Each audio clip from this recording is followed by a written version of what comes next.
নমস্কার, কেমন আছেন সবাই? সুমনা সুন্দরবন ভিলেজ লাইফের আরও একটি নূতন পর্বে আপনাদের সবাইকে স্বাগত। তো তারপরে কিন্তু রেডি হয়ে গেছি, আর এখন রেডি হয়ে এখন যাচ্ছি বরযাত্রী সবাই ভ্যানে করে। তো চলে এসেছি একটা নদীর কাছে। আর নদীর কাছটা কত সুন্দর দেখাচ্ছে তোমাদেরকে একটু দেখাই।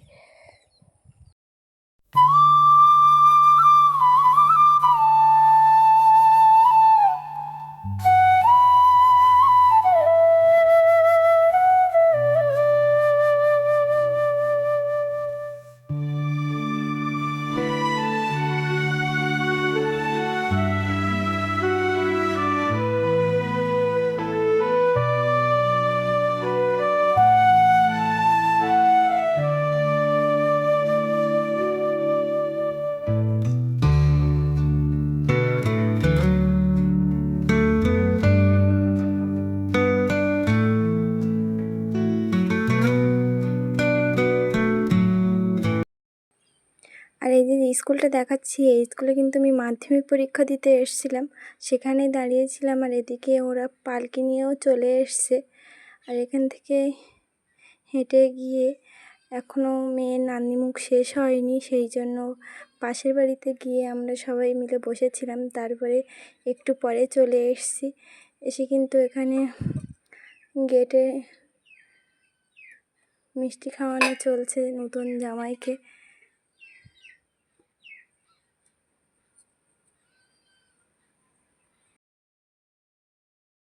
তো মিষ্টি খাওয়ানোর পরে এখানে তারপরে জল খাওয়ানো হচ্ছে। আর জল খাওয়ানোর পরে এখন কিন্তু জল দিয়ে মুখ ধুয়ে মুখটা মুছিয়ে নেওয়া হবে।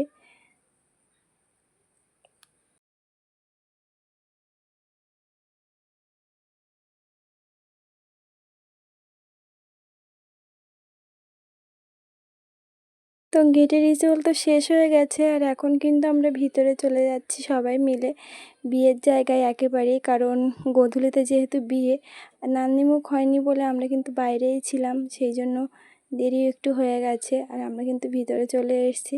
আর এটা হচ্ছে বিয়ের জায়গা।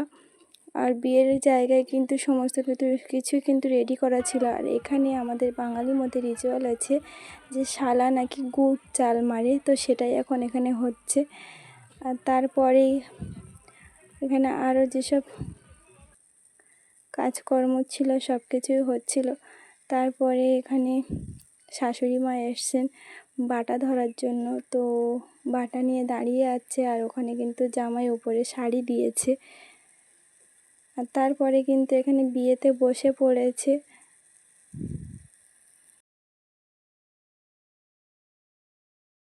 বিয়ে হচ্ছিল আর আমরা কিন্তু চলে এসেছি ফুচকা খেতে।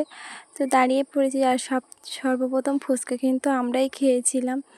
আমি, মাম্মাম, ছোটদি, জয়দীপ, বাবা সবাই কিন্তু দাঁড়িয়ে পড়েছে এখানে ফুচকা খাওয়ার জন্য।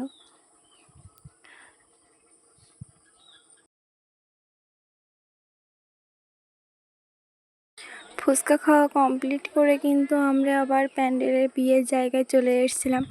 আর এসে দেখে এখানে বউকে আনা হয়েছিল, আর আনার সঙ্গে সঙ্গে লোডশেডিং হয়ে গেছিলো, কারেন্ট চলে গেছিলো সেহেতু সবাই ফোনের ফ্ল্যাশ লাইট জ্বালিয়ে ধরে আছে। তো এখানে এখন শুভ দৃষ্টি হবে, আর এমন সময় কারেন্টটা চলে গেছে।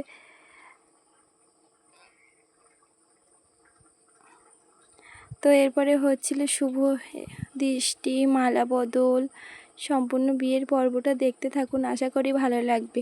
আর ভালো লাগলে অবশ্যই লাইক করবেন এবং চ্যানেলটিকে সাবস্ক্রাইব করবেন।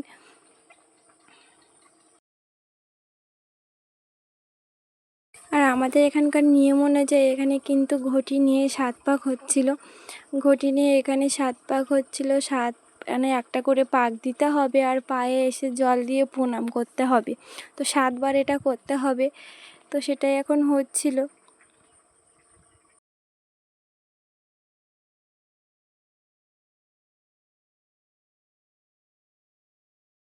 7 পাক হওয়ার পরই এখানে হচ্ছিল মালা বদল হচ্ছিল, ফটোশ্যুটও হচ্ছিল, সেই জন্য কিন্তু মালা ধরে ওরা দাঁড়িয়েছিল।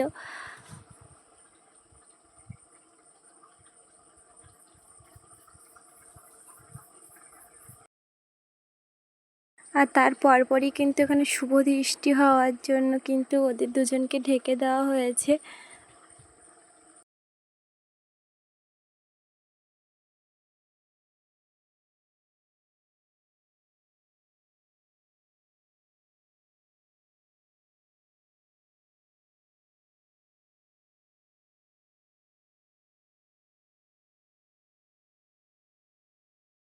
আর বরণ কমপ্লিট হয়ে যাওয়ার পরে আবারই কিন্তু ওদেরকে বিয়ের জায়গায় বসিয়ে দেওয়া হয়েছে। আর এখন কিন্তু হস্তবন্ধন হচ্ছে, দুজনের হস্তবন্ধন হচ্ছে। তো সম্পূর্ণ বিয়ের পর্বটা তোমাদেরকে দেখাতে পারবো না, কারণ আমি সম্পূর্ণ ভিডিওটা করতে পারিনি, তো তার জন্য সরি। আর সিঁদুরদানের পর্বটা আমি তোমাদেরকে দেখাতে চেয়েছিলাম কিন্তু দেখাতে পারলাম না। আর এখানে কিন্তু বাবা, আমি, ছোটদি, মাম্মাম, মা সবাই কিন্তু একদম সামনে বসেই কিন্তু বিয়ে দেখছিলাম। তো আজকের পর্বটা এই পর্যন্ত, দেখা হচ্ছে পরবর্তী আরও একটি নূতন পর্বে।